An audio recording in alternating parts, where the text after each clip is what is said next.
Hey, Pastor Matt here, once again with Ask TVC. This past weekend we covered woman's redemption, but like with men's redemption, really what we just talked about was redemption and the truth of the gospel being the only means of redemption for man or for woman. And so got a few questions here. I want to dive in and just answer these as best I can. The first question is, you likened comparison to competition. Is it okay for Christians to have a competitive nature? If so, to what degree? Okay, so great question. I think that competition is fine. In fact, I think there's a lot of really good things that you can pull from competition. Really, and if you'll remember from the sermon, what we were talking about is comparison is really competition, and a type of competition where the win is distorted. It's a disordered desire. So the win in the type of comparing and competition we were talking about is to look like somebody else or have what somebody else has, or to have the body that our culture is saying we should have. And so we said in that light that competition is a bad thing, where it leads to fantasy, that leads to discontentment, insecurity, that leads to gossiping and slandering. And so really that's what we were talking about more than we were talking about just competition as a general principle. In fact, competition as a general principle actually can be a really good thing a lot of times. And so that would be the first one. The second one, and hopefully I can answer this one quickly, says, why so few practical applications for women's redemption? I felt like the redemption portion of the sermon was directed to everyone. Okay. It was, and really I tied it back to, on three separate occasions in the sermon, I believe, I tied it back to comparison and perfectionism, which were the two bucket categories we created around women's struggles. So if you think back to what we did with manhood, we did the same thing. We said here is selfish passivity and selfish aggression. And then when it came to men's redemption, we talked out of 1 Corinthians 15, I believe, we talked about the stench of death and how the stench of death is attached to those two things, and how Christ redeems from that stench of death and brings about the aroma of life. And so it really was very similar in the redemption sermons. We're really just letting the gospel rest on all of us and calling all to repent and believe upon the gospel. The next one, you nailed it today. Hey, thank you.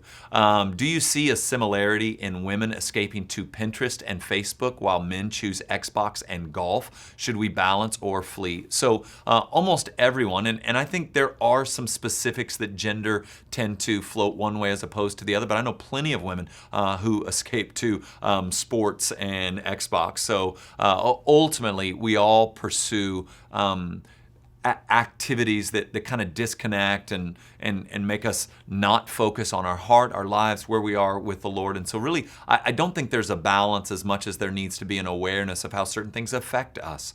And so really, I've taught for, probably 15 years now, that really the things that rob us of affection for Christ are almost always now morally neutral things. And so we need to pay attention to, out of Hebrews 12 this week, the weight that can so easily entangle us. And so I don't think it's balance as much as you paying attention to what those things do to your heart. And so if a guy can play Xbox and he can go golfing and not use those as substitutes for the things he's supposed to be doing as a man, then he's free to enjoy golf and enjoy Xbox. And where a woman can enjoy Pinterest and she can enjoy Facebook, without it leading into comparison and perfectionism, then I think she's free to do that. And so I don't think this is a balance or a flee thing as much as it's just an awareness of how things affect our relationship with the Lord. And then lastly, somebody asked the question, why can't you use stronger language from the stage? And so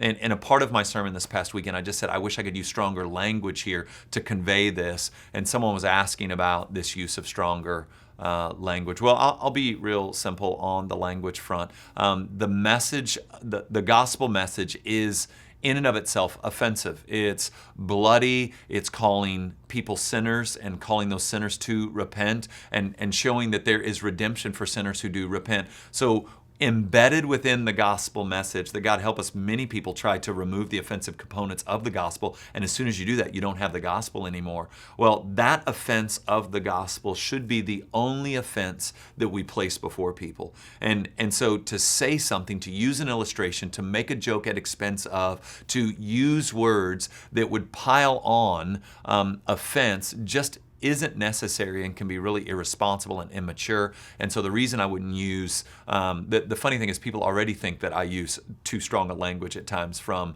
the stage, but the reason you don't want to use cuss words or overly aggressive language is most often because you don't want to create greater offense than simply the offense of the gospel.